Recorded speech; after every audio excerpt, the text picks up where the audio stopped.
Welcome back, word nerds. Mike here with the social life of language, making complex theory simple but never simplified. If you think that sounds cool, hit that subscribe button now. Today we are looking at an article by Otto Santa Anna called "Did You Call in Mexican? The Racial Politics of Jay Leno Immigrant Jokes." So we're gonna be talking about the comedy and racial politics of this guy, Jay Leno, who was the host of The Tonight Show before this guy, Jimmy Fallon. Now, Jay Leno was quite famously known for not being too political, or as he liked to say, an equal opportunity offender. Supposedly, he would poke fun at both sides, progressive and conservative equally. Now, there's this common perception of the court jester being able to say things against the powers that be. And in their own way, comedians were believed to serve this democratizing function in society of speaking truth back to power. But we're gonna see that sometimes jokes align directly with the beliefs of the powerful. But it's all good because we're joking and laughing,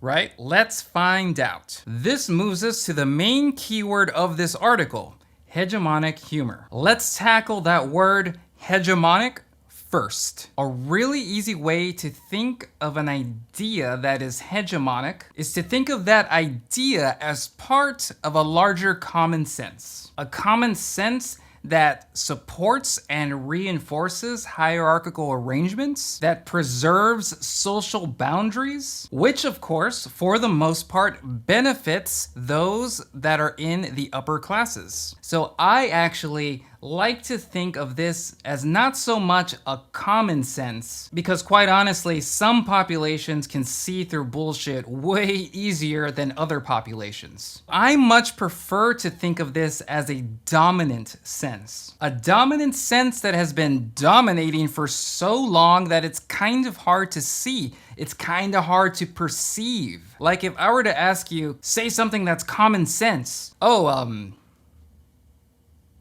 Now, importantly, when we make jokes that align with this common sense, it's actually helping us spread this common sense. Or specifically in this case, we're talking about jokes that align with a common sense that is pretty racist. So let's start our analysis with an example of hegemonic humor, or humor that uses this common sense, this common knowledge. So we sent Waters down to New York's Chinatown to sample political opinion.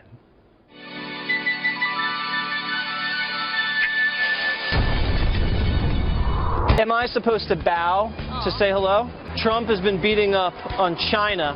How does that make you feel? Speak! Speak! Why don't you speak? Donald Trump beating up on China at the debate.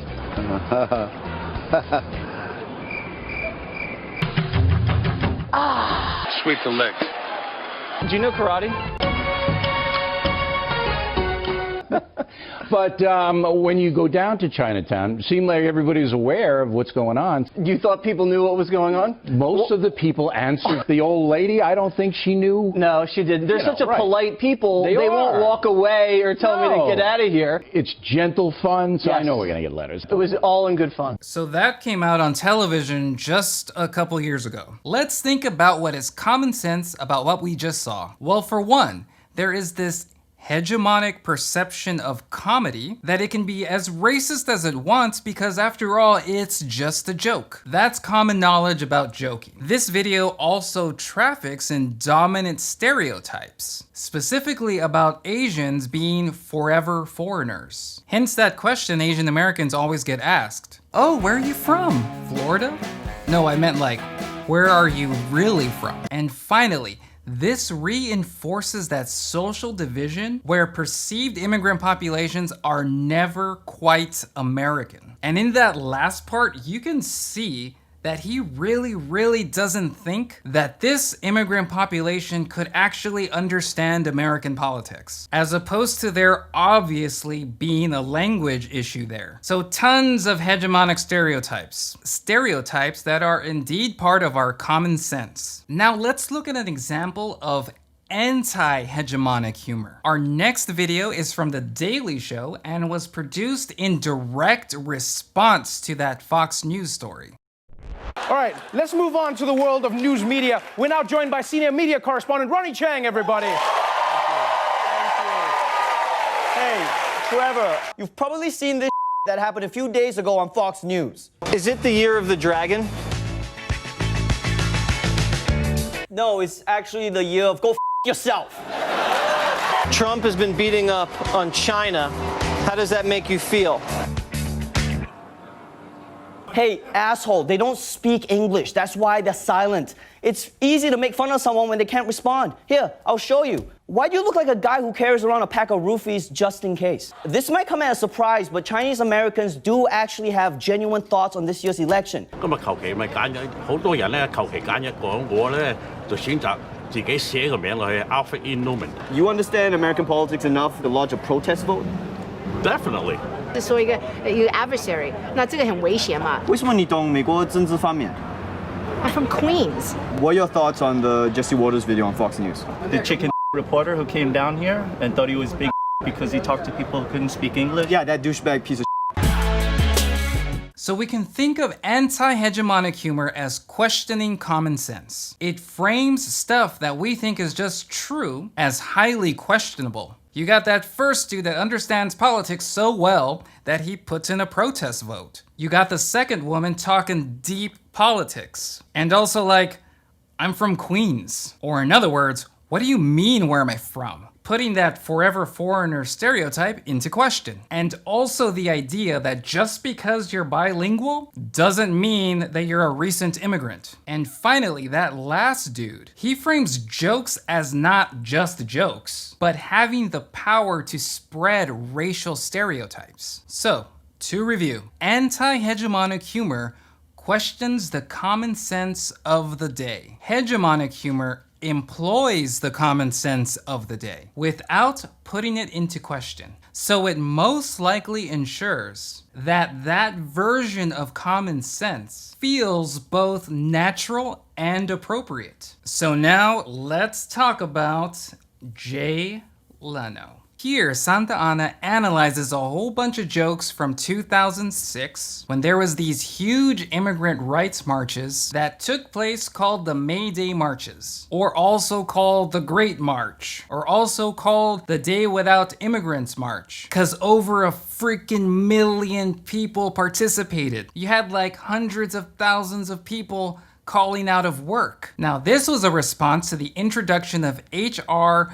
4437, which would have made immigrant workers and anyone who helped them as potentially culpable of a felony. At the same time, we also had the emergence of these so-called Minutemen, who were basically a bunch of armed dumbasses who liked to carry around their guns and protect America, especially from immigrants crossing the border. So this is the historical context. And the article analyzes 6 consecutive days of jokes. And for the most part, Jay Leno was completely anti-immigrant. But because all of these statements were made in the comedy genre, it greatly reduced the likelihood of any serious critique. So Santa Ana's position is clear. He calls Jay Leno a cheerful hate monger whose nightly monologue is a ritualized discourse practice that does social work, reinforcing the lived boundaries that divide humanity in the United States. That's important, that comedy does social work, that comedy has social effects. For example, it creates superior and inferior groups of people. Like the audience members are not part of this other social group that is the butt of the jokes. In this case, immigrant populations. So that creates and enforces social division. Additionally, Santa Ana also suggests that comedy and humor is often more memorable and compelling than, let's say, something like the nightly news. But comedy does not necessarily need to get its information accurately. In other words, to get a laugh, Leno deliberately lies, but his audience does not consider him a liar. For example, this joke. All across the country, immigrants took to the streets. About 500,000 here in Los Angeles, hundreds of thousands in New York, Chicago, Houston, and in Salt Lake City,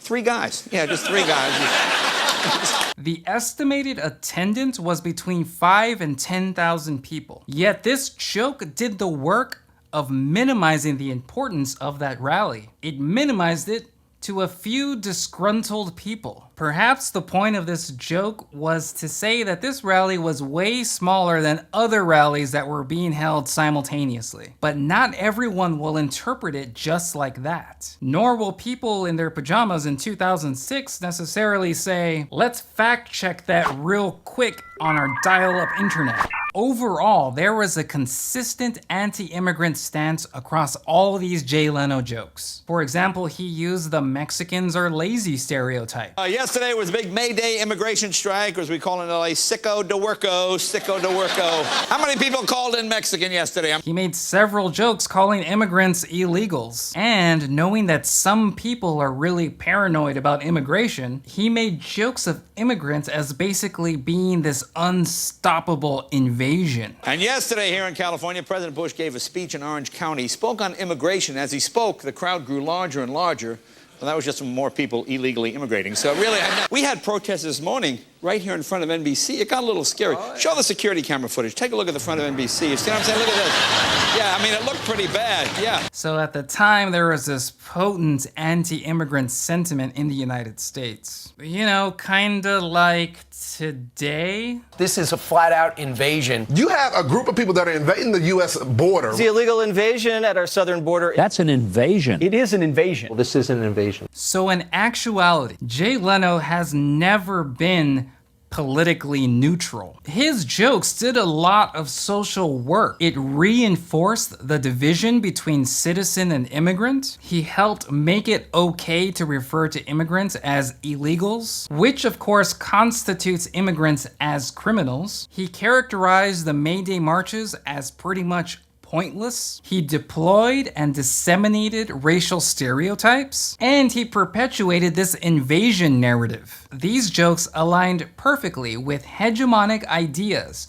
or common sense ideas of what America is, of what it means to be American, and precisely who do we need to protect America from. Hence, we can call these jokes examples of hegemonic humor, or humor that sustains and reproduces dominant social hierarchies, that reproduces social divisions, that protects power arrangements. Basically, we need to think a little bit harder about what it means to just joke around. Well, that's all for today, folks. Do visit me on academia.edu for my brand new publication. You can also support this channel on Patreon. This is Mike with The Social Life of Language, and we're done.